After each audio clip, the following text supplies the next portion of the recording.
L'employé est en train de soulever la jupe d'un homme, lorsqu'une femme apparaît sur le comptoir pour la saluer, leur faisant peur à tous les deux. L'employé se prépare rapidement et dit à la femme qu'elle n'a pas le droit de se présenter habillée de la sorte. La cliente dit simplement qu'elle a une réservation à son nom, mais l'employé rit comme si elle ne la croyait pas, et la cliente dit simplement son nom en disant que c'est la réservation. L'employé tend alors la carte et lorsque la cliente essaie de la prendre, l'employé la jette par terre, mais la cliente n'est pas ébranlée et prend la carte, la remerciant mais lui disant qu'une personne va arriver et qu'elle peut l'autoriser à entrer. Mais l'employé dit qu'elle doit se rappeler qu'il s'agit d'un hôtel et non d'un motel, et le client dit simplement oui et laisse passer la personne, la remercie et quitte la réception. L'employé reste seul et pense au nom du client, croyant le reconnaître de quelque part, puis elle se souvient qu'elle est la femme du patron.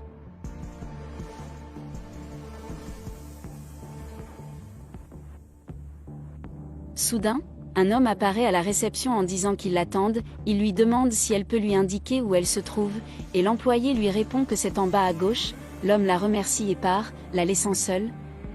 L'employé reconnaît alors l'homme et dit qu'il est infidèle à sa femme, qui est la femme de chambre de l'hôtel, et qu'elle pense qu'elle doit faire quelque chose à ce sujet. Quelques minutes plus tard, l'employé essaie d'écouter derrière la porte de la pièce et les entend parler de certaines choses qui laissent entendre qu'ils font quelque chose de différent, en ce sens qu'ils trompent tous de leurs partenaires. Puis soudain, une femme entre et l'interrompt, disant qu'il est illégal d'espionner les clients, et l'employé donne l'excuse qu'elle prenait juste une serviette, et la femme ne la croit pas, l'employé demande qui elle pense être et part en colère. Elle retourne à la réception et bientôt son patron arrive, il la salue, et l'employé dit qu'il est beau comme toujours, et demande ce qu'il fait là, alors le patron répond qu'il est après sa femme et pense qu'il est arrivé un peu tard. L'employé fait l'idiot et prétend ne pas se souvenir du nom de sa femme, mais prétend ensuite qu'elle s'en souvient, ce qui fait confirmer le patron. L'employé dit qu'elle a quelque chose à lui dire, mais sa femme arrive tout de suite et demande à l'employé de lui donner la clé de la chambre.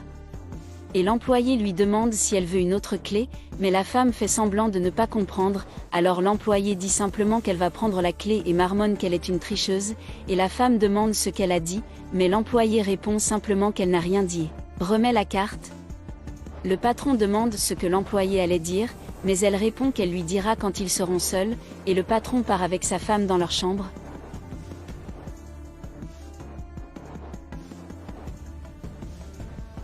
Lorsque l'employé est seul, elle traite la femme de cynique et dit qu'elle doit juste le surprendre avec son amant, puis ajoute que son patron devrait être avec une femme merveilleuse comme elle, pas n'importe quelle femme.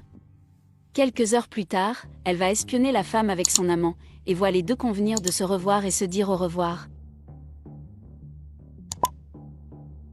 L'employé tombe sur l'homme et le traite de sans gêne, et elle dit qu'elle sait ce qui s'est passé dans la chambre, et l'homme lui demande d'arrêter, mais l'employé dit qu'il est cynique. Puis l'homme dit qu'il ne sait pas de quoi elle parle et part, laissant l'employé seul, qui se dit qu'elle ne restera pas sans rien faire, et que le patron sera tout à elle quand il sera célibataire.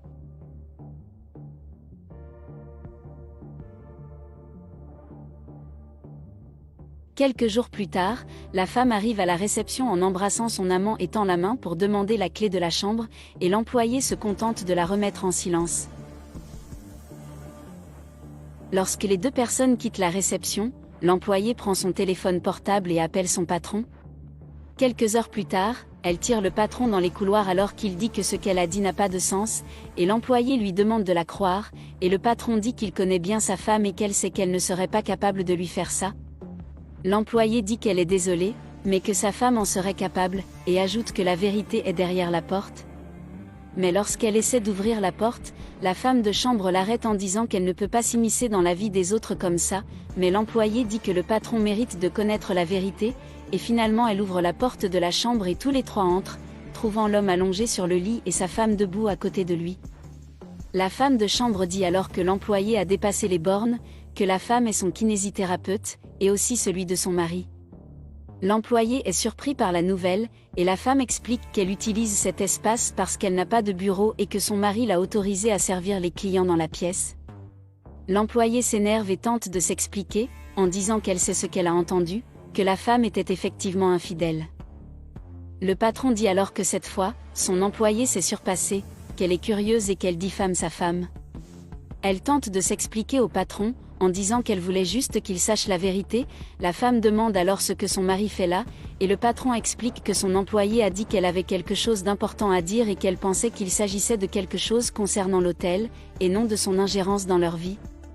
La femme dit que c'est une honte et s'excuse auprès de son patient, mais il lui dit qu'elle peut être assurée que rien n'est de sa faute. Et l'épouse dit que son attitude était laide, qu'il s'agit d'une atteinte à la vie privée, ce qui est inadmissible, encore plus dans un environnement comme celui-ci. Puis le patron dit que cela ne se fera plus, car elle ne travaillera plus à l'hôtel, qu'elle est renvoyée. L'employé se désespère et le supplie de ne pas faire ça, et la femme de chambre lui répond qu'elle espère juste qu'elle apprendra. La femme lui dit d'avancer dans sa vie et de les laisser tranquilles. Il quitte donc toute la chambre d'hôtel, laissant seul l'employé, qui se met à pleurer sans savoir quoi faire après avoir perdu son emploi.